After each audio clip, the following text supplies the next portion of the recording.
So now it gets weird because Lush has been to start pushing the envelope. Because he says, I bet you didn't even know that the song was going to get that big, did you? Right? So now. Always trying to shoot somebody. So now, and Jefe kills it. Man, we ain't for the pot because he know eventually somebody's going to say, well, what did he say? Because you got to think about the mentality of an Ant Jefe, where he's a serious street dude. He's done a bunch of time. He's respected. He ain't had a mark out moment in the social media world, et cetera. You know, a lot of us are kind of used to being involved in a bunch of messy shit. He hasn't really gone through all that. Yeah, he ain't had none. But you know that he's getting warned and having people on his bumper and telling him, hey, No Jumper is going to basically clown you, line you up, make you look stupid at some point. And from his perspective, it's like, well, I keep going in there and doing podcasts and it's cool every time. Adam's been respectful of me, so I don't really think that's going to happen. So I feel like in Ant Jefe's head, he's on high alert where he knows that he could easily end up in a situation that would maybe make him not look the best. And he's got his guard up. He does not want to make anybody think that it's okay to clown what he's associated with. That was the only situation, because overall, Ant's a neutral guy in the building. He's not pressing shit like that. Yeah, he's chilling. He's doing podcasts. Nobody has an issue with that. You get what I'm saying? Yeah. Nobody. So that situation only because what the Bozo did is said. And even then he put Ant in a situation because what Ant says, you didn't diss my hood, right?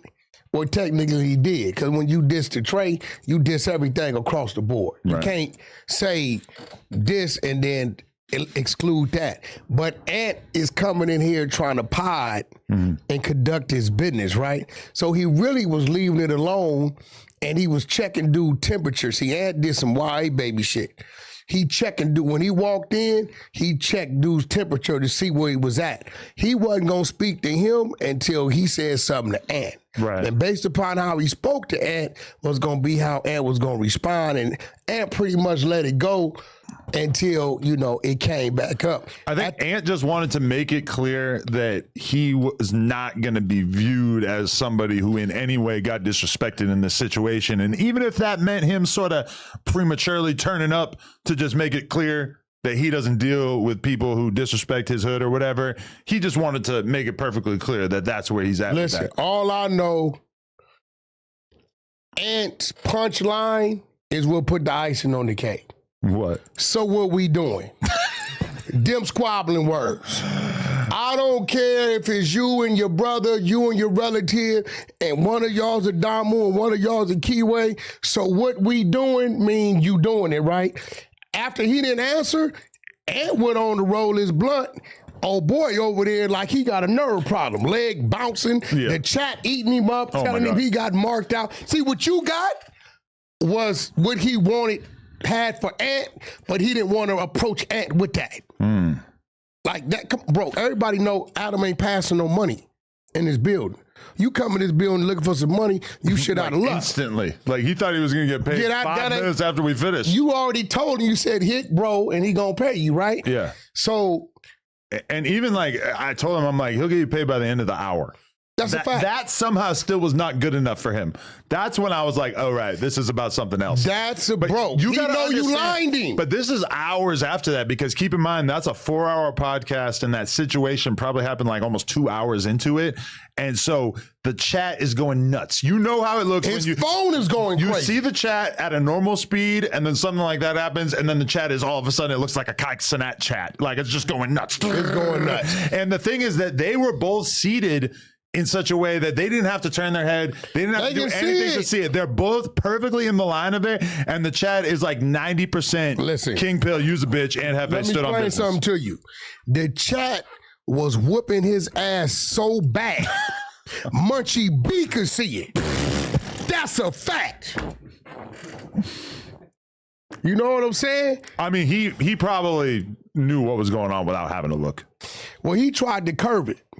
Munchie B tried to curve it. He tried to like move on and start talking about other things, But his homeboy called in today, was calling me all day. Some dude named Tom Bomb. It was like 4 or 5 of them on the phone, highly upset because they called me a month ago.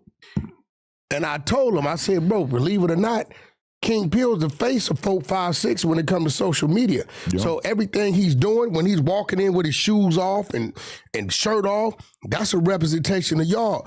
I said, when he do something totally out of line and they was bothering him, that's a neighborhood that you never see in the blogs about anything, no BS.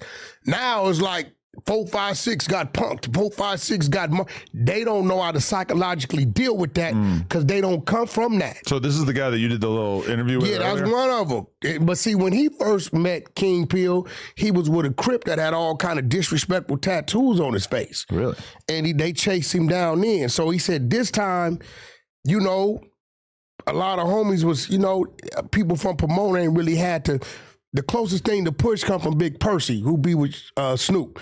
And I think he had a Southside Village over there. Okay. He had a little rap group that was doing something. But, you know, that's the borders city like Long Beach is to the next county, right? So they was kind of letting him do his thing, seeing what happened. But now, you know, I told him, I said, look, bro, I don't think y'all should put him off. I think it need to be a sit down, some guidance, some stipulations.